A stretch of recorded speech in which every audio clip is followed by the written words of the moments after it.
Hey there, everyone. How's everyone doing? Doing okay? This is our review of Battleground. It was last night's pay-per-view, so I'll do my best I can with the review. Okay, last night it was a freaking pre-show or kickoff, whatever you want to freaking call it. Damien versus Dolph Ziggler. You know what, everyone? I totally forgot about this because I was playing my college football game, and I want to save it before I watch the pay per view, but I guess it was a decent pay per view. Decent match, and I really didn't watch it. So, you want anything to say about this, Tony? Well, I seen the match and it was actually a pretty good match to me. I wish it went on a little bit longer, but Dolph ended up getting the win, which made sense. I actually predicted that. So yeah, and Damian Sandow might have tweaked his knee or injured his knee or something. That's why they were saying he didn't cash in or something. But we'll get into that in the next match.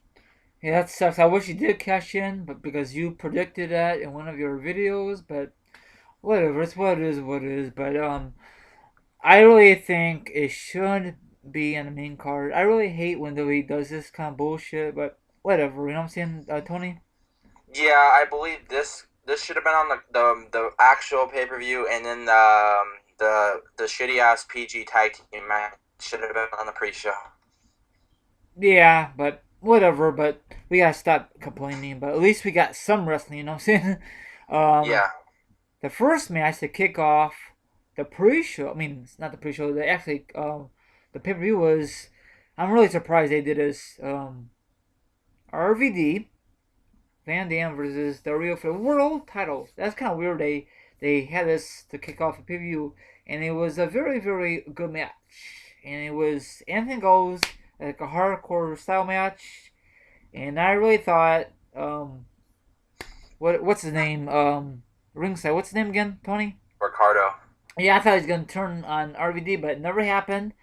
And what's your thoughts on this match, Tony?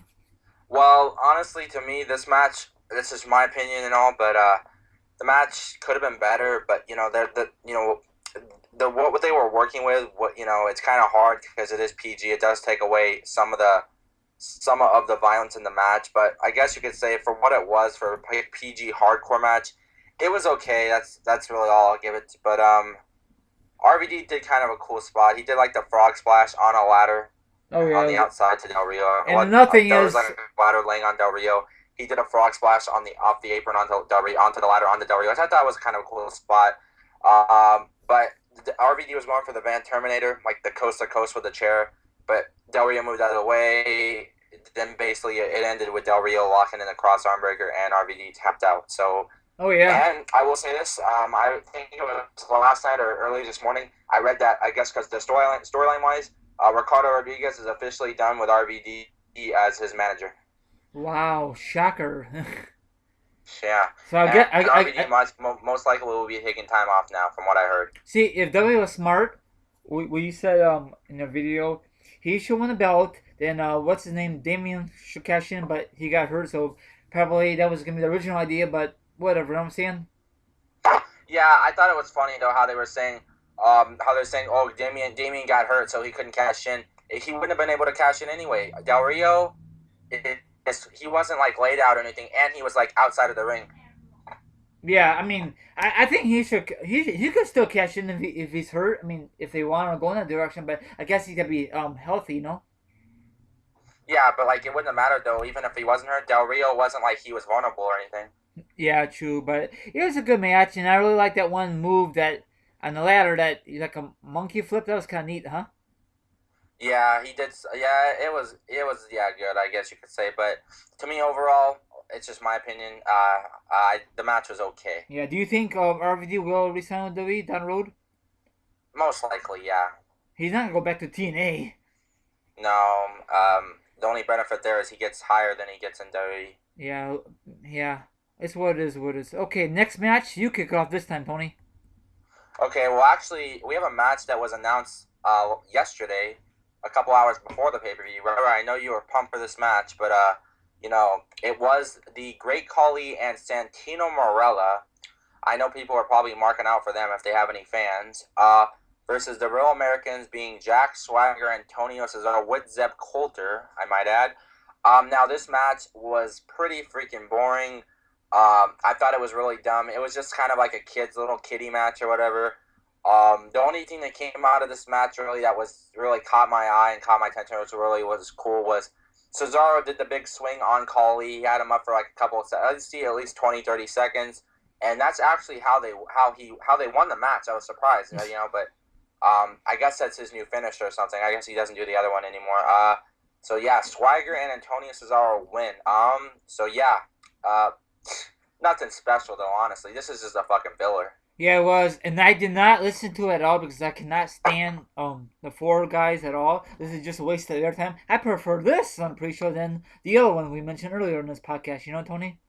Yeah. But it's what it is, what it is. And you say that WWE is gonna put Tonio as face, correct? I've heard that. I don't know if that's a good move or not. I think they should just keep him heel, but we'll find out in the down the road. Okay, next match. Before we continue, all right? We're gonna bring in somebody late. Better late than never, right? Yeah, go ahead. All right, so bringing him into the broadcast. If he answers, pick up. He's offline again. Sorry about that. That was just what's the word I'm looking for? A glitch. A glitch, yeah. All right. Take us to the next match with the IC title match. R-Truth versus Curtis Axel.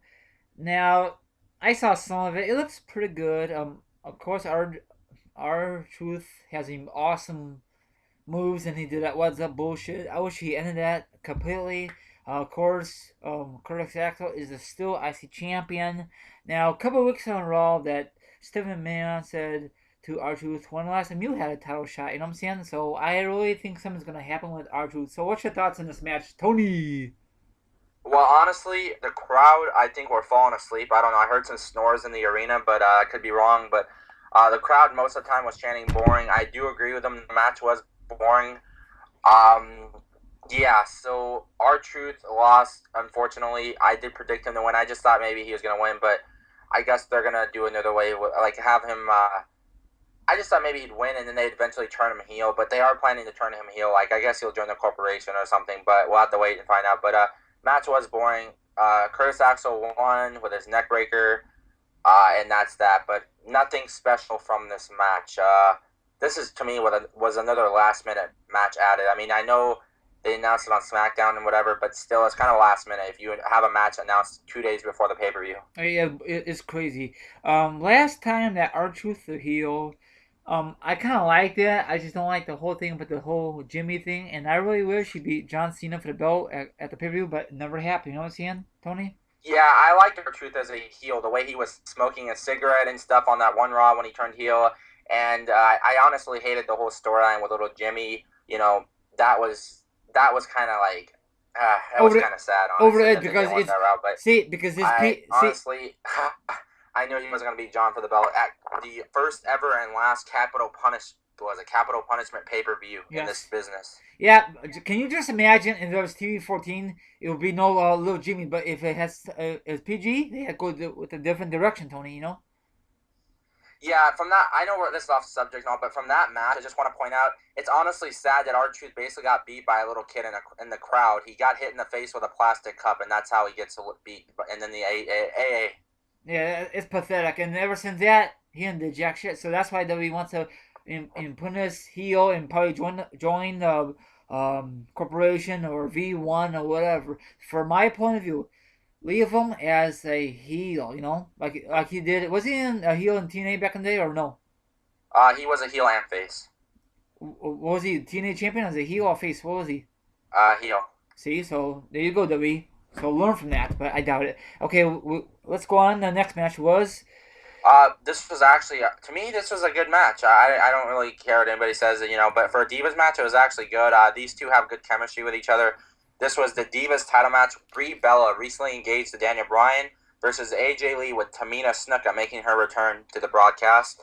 Honestly, yeah, the match was good. I predicted Brie to win. I know whatever. I don't know. I just wanted somebody else's champion, but I know AJ, because to me AJ has been the champion for a while now. But AJ really is, unless they bring in somebody from NXT, a diva from NXT, or somebody that like somebody a returning diva to WWE. As of right now, AJ Lee is the only thing that's keeping this divas division going. So I guess they want to keep her champion, which makes sense. But I honestly don't even know what happened to the whole Natalia. I thought her and Natalia were gonna have a feud for the belt, but that went out the door. They brought in Brie. Probably because Brie's getting married, they want to give her a push, but whatever. But match was good. Brie AJ retained. Because I think Tamina Snuka was grabbing Nikki Bella, and that distracted Brie, and AJ got the roll up and retained the belt. But it was actually a fun little divas match to me. Yeah, it was a good match, but did I don't know if she did or not. Did she do her finishing move, AJ, or no? Oh no, she just grabbed the tights. I prefer her finish move. That is freaking awesome, isn't it?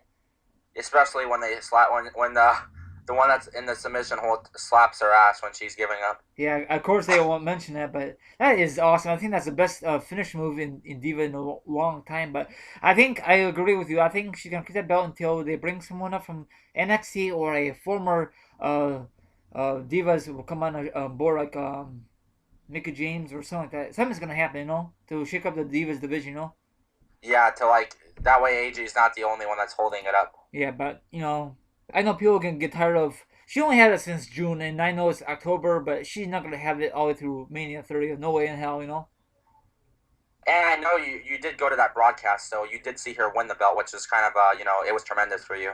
Oh, I guess so. Okay, next match. I think this is the best match of the night. I mean, from my point of view, you might have a different point of view. The Rose family versus Team Shield, or whatever. Seth Rollins and Roman Reigns. It was a very, very good match. Even Dustin Rhodes got involved too. And this is awesome. I'm really happy that they got their jobs back. So what's your thoughts, Tony? Well, honestly, to me, the match it was either to me, match of the night was either this match or the main event. But we'll get into that in a bit. This match was to me really fun. I think this is the first time the Shield actually had a tag team match where it was kind of fast paced. It didn't really seem slow to me or boring at all. It was really fast paced, a lot of action going on, a lot of just tagging in and out. But what was it? Dusty Rhodes got in an altercation with Dean Ambrose. He gave him the bionic elbow, and Roman Reigns was going after Dusty. Goldust took out Roman Reigns, and this left Cody and Seth Rollins as the legal men. Seth Rollins was getting a roll up on Cody. Cody kicked out, and then Cody ended up hitting Crossroads to get the 1-2-3. All three members of the Rhodes family celebrated in the ring. What do you call it? Dusty Rhodes had a tear in his eye. He was crying. It's understandable. A lot of joy, going through his mind, everything. And then they celebrate. The Rhodes family are at the top of the entrance ramp, and a bunch of jobbers come out. A bunch of legends and jobbers come out and celebrate with them. And so the Rhodes. Well, Cody, has his job back, and Goldust has a short-term deal. I think it's going into Mania, and then he'll leave. And Dusty gets to keep his job. We all knew that. Well, at least most of us knew that the Rhodes family was going to win. So this is a fun little tag team match, and so I really enjoyed it actually, and so finally somebody actually beats the Shield. Yeah, on pay-per-view. Another thing is, really quickly, what's your thoughts on Goldust ring attire? I think it was pretty awesome, isn't it? Yeah, finally, after 10 long years, Goldust debuts a new face paint design. It actually looked to me like Darth Maul from Star Wars. And another thing is, I like his gloves because representing the October month, that is freaking awesome. Oh yeah, Breast Cancer Awareness Month. Yeah, that's really good because honestly, I don't think they really wanted to paint him pink and black or something. So no, they decided to give his gloves pink. Another thing is, if any NFL fans out there, they do that same thing for the NFL the whole month of October. I do actually see that. Yeah, I've seen their little patches on their suits. Yeah, that's so awesome. I hopefully. Do you think this feud's gonna continue? That was the last time these. Well, it's confusing because I think the Rhodes Cody and Goldust could actually. As much as I want Cody in the title picture, as of right now, I don't think that's going to be happening. So, as of right now, the way it's going, I think Cody and Goldust should make a tag. I think they should be a tag team. Maybe become Team Rhodes Brothers or something like that. And possibly, I would say, maybe go for the belt. But the thing about it is they already got two people that beat the Shield already. Well, not beat the Shield, but they already have two people that are in line for a tag team title shot. That's the Usos. Now the Rhodes just beat them. So maybe they'll have a triple threat kind of a tag team match for the belts. I don't know, but we'll have to wait and see. But yeah, I hope the Rhodes family actually gets a tag title shot. Okay, next match. I saw some of it and it looks awesome. I mean, one cool part: Kofi versus Why Barrett. I mean, sorry.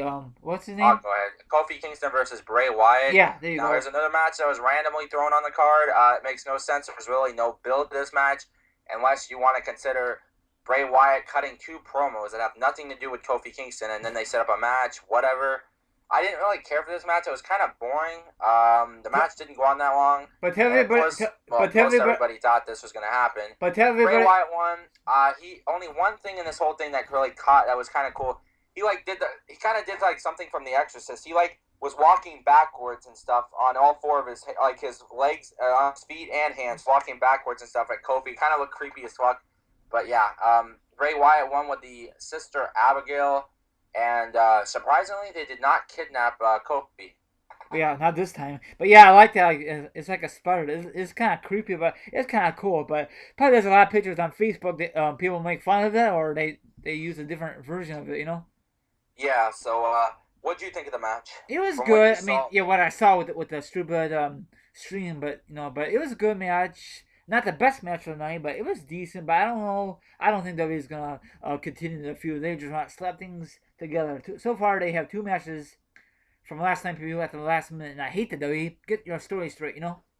yeah, but actually, I believe next Monday on Raw, I made a video about this because I was looking it up, but apparently Kane might be coming back next Monday on Raw, and actually tonight on Raw, Wade Barrett might be coming back with a new gimmick. So stay tuned for that because Wade Barrett is listed as one of the superstars to appear on Raw tonight. Okay, let's continue with the next match. Kick it off. All right, we got Ryback versus CM Punk. This is a 1 year ago feud that they had. But 1 year later, the only difference is Ryback's the heel, Punk's the face. Ryback making his debut as a Paul Heyman guy. So basically, this match was actually better than their Hell in a Cell match. But to me, the TLC match is still better than any match they've ever had so far, at least. But the match was to me, it wasn't that bad, but it wasn't that good. Honestly, it could have been better. Punk really had to carry the match he had to carry the match. Ryback really can't do that much. So Punk has to really, Punk to me is a workhorse in most of his matches, unless he's working with another good competitor. But in this match, it's just Punk kind of working all on his own here, trying to put on a good match. But Punk ended up winning, which actually surprised me because I actually thought Ryback was going to get the win. Seeing they just teamed him with Paul Heyman and everything, and in order to get him over and all this, as a Paul Heyman guy, they'd have him beat Punk and all this, and make him look strong. But having Ryback lose kind of made him look weak. But in the same way, they didn't want Punk losing because he's lost so many pay-per-views, this year and stuff, and it wouldn't really matter if Punk lost though. He's already lost so many matches. I think they should have just gave the win Ryback. But I'm actually glad that Punk won. He gave a low blow to Ryback when the referee wasn't looking, and that's how he got the win. Kind of a weak finish. Wish he actually would have hit the GTS, but whatever. But it wasn't that bad of a match. So what do you think of the match? Well, I only saw some of it because I had a little it was lagging or whatever, but it looks pretty good, and I'm so happy that Punk won. But I wish that Ryback won because there's a lot of rumors that he puts to face the Undertaker at Mania. But if that's gonna happen, he's got to dominate every guy on the roster. You know what I'm saying, Tony? Well, actually, there is a lot of rumors he might face Taker, or Brock might turn a face, and he'll face Brock at Mania. Yeah, I don't know. It's I know it's only October. It's a long way to go. You know what I'm saying, Tony? A long Anything way. could happen between now and then. I don't want to see that matchup, but it's what it is. What it is. Okay, next match. Um, is the match for the vacated WWE title. Brian Danielson versus Randall Keith Orton in the main event. Okay, here it is. Like I said before, it would either have to be the Rhodes family versus the Shield match of the night or this one, but I'm going to have to say that to me, this was the match of the night. This is way better than Night of Champions. I actually enjoyed this much better than Night of Champions. This match was not boring at all. I was really into the match. It was fast paced to me. At any point, either of these guys could have won, but the end came. There's like a long ass fucking chain of events here, chain of reaction or whatever you want to say. Basically, Brian had the yes lock on Orton, and Orton was in that point where 5 seconds. In 5 seconds, he is probably going to end up tapping. But no, Big Show's music hits, and I'm thinking, okay, here comes the heel turn. He pulls the referee out of the ring, knocks the referee. Well, he doesn't knock him out, but he just pulls him out, and the referee's like, he can't even get up. Then he ends up knocking out Daniel Bryan, and then Brad Maddox is on the stage. Brad Maddox waves his hand. I'm like, okay, he must be waiting for another referee. And of all people, it's Scott Armstrong. Scott Armstrong actually makes his return to pay-per-view. Last time we seen him was, it was on Raw a couple weeks ago, but the last time we seen him on pay-per-view was Night of Champions. He got fired or whatever. So I'm like thinking, what the hell is he doing here? Because actually, Triple H and Stephanie left the building earlier in the night. But what happened? Scott Armstrong ran in. Randy Orton covered Daniel Bryan.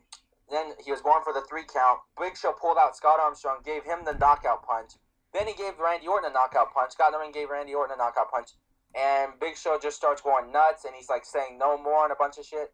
Big Show gets on the top rope. I'm honestly thinking the ring's going to break. Honestly, it should not be meant for guys like that get up there and shit like that. And then Brad Max is looking all upset, like, fuck, I'm in trouble. Because, Triple H and Stephanie counted on me to, have this match end right the way it's supposed to.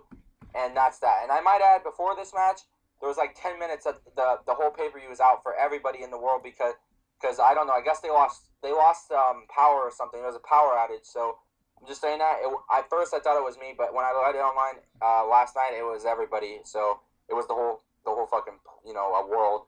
But this is actually a really good match to me, and we'll have to find out and see what happens tonight on Raw. So enough of me talking, right? What did you think of the match, over what you saw of it? Well, I did not see it at all. I know that's kind of sucked. I missed it all, and I'm really mad. Because remember I told you before on Facebook yesterday?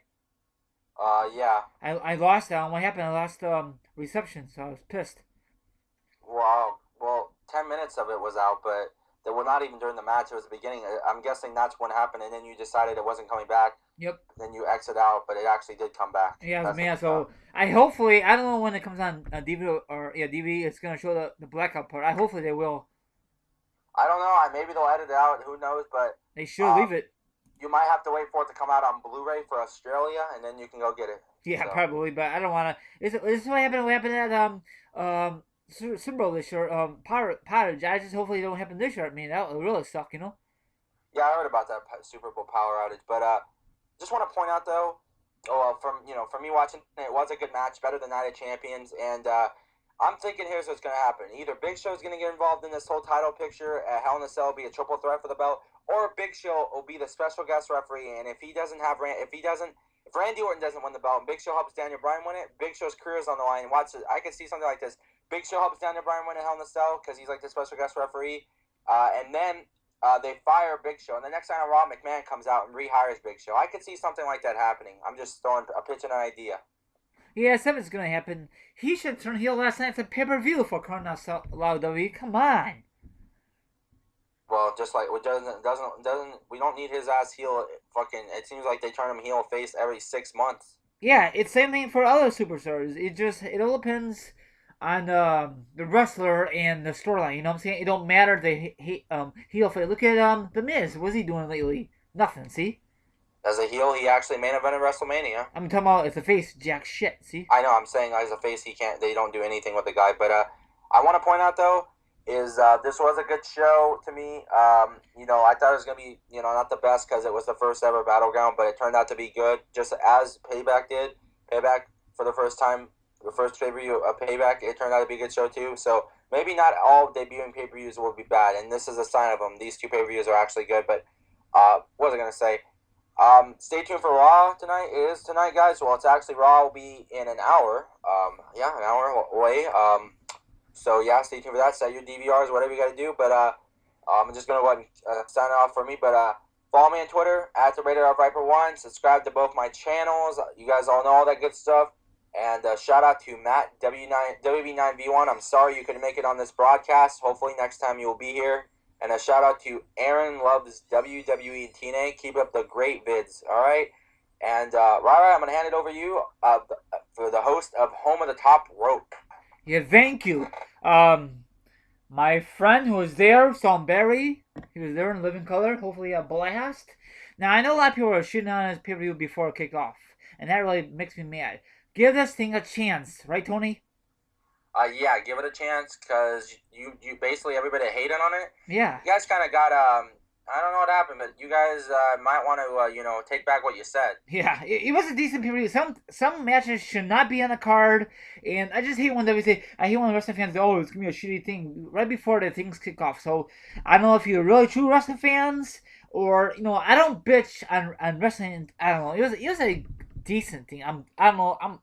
I just hopefully it's gonna be a good cover for this for Battleground. Hopefully no spoilers like they do for Night of Champions and SummerSlam. You know what I'm saying, Tony? Yeah, well, actually, I want to point out too. This is a little quick plug. A week from tomorrow, Night of Champions comes out the 15th of October. So look for Damn. that, guys, on DVD exclusively to the DVD version. And also, who knows? Maybe I think the cover might be the end of this whole pay per view, where Oh, Big Show just standing over Orton and Bryan. I'm bored. So let me give some quick shouts real quickie. HBK fan 25. He lives in the Chicago area. What up, homie? Um, I don't know who else. Britain 895. I think that's about it. Stephen Breach, if you're listening, and Mike Young, Lex Luger. Just kidding. Anything else? You know anything else before we log off? Matt. I mean not Matt. Tony. Sorry. Well, I wish Matt was here. He no-showed this broadcast. I think he actually fell asleep on the job, but it's okay. I will join Matt later tonight for a Raw review on his channel. But that's it for me. So thank you so much for having me, Rai. It's an honor. It's a pleasure to always do some videos with you, and they always turn out good. Oh yeah, no problem, man. Hopefully I'll be on your thing, and hopefully everyone can hear my friend and myself loud and clear. I got my stupid blasted laptop built-in mic working well. So that's about it. All information will be down there or whatever. So follow us on Twitter, sub to us on YouTube. So that's about it. The tag team champions are out of here. Hell Goodbye. yeah. Hell to the yeah. Goodbye.